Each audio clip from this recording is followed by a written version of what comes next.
Well, let's spend just a couple of minutes to talk about how this concept and people's perception of fairness impacts conflict, and also give you a couple of tips about how you might approach it. So, we think fairness is universal. Everybody wants fairness.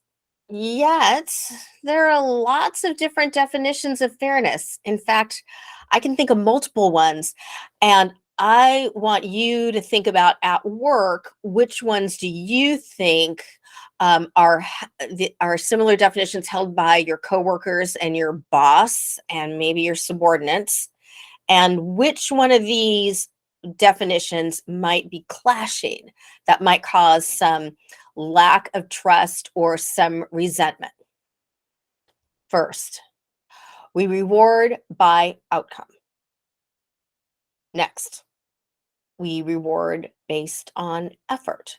Now, let me take a pause here. I'm not just talking about cash rewards or things like that, but maybe it's a reward of opportunity or respect, or that we view them as an A player, or that we find them less annoying.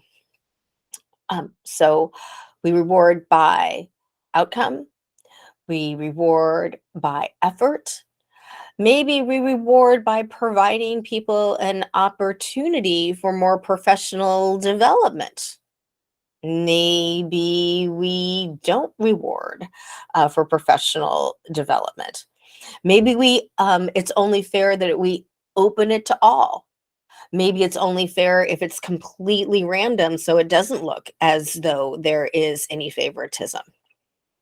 Well, you can imagine that tension between any one of those can be really difficult.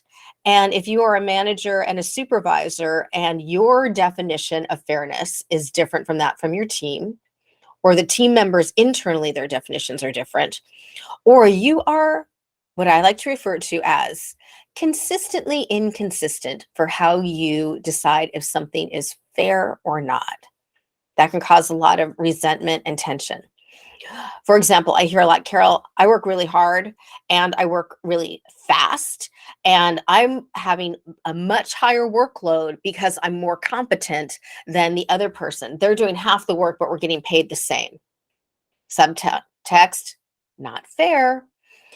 So keep an eye out for things where it's like it's not fair, or that people start hinting at that how you are making decisions of it's not fair.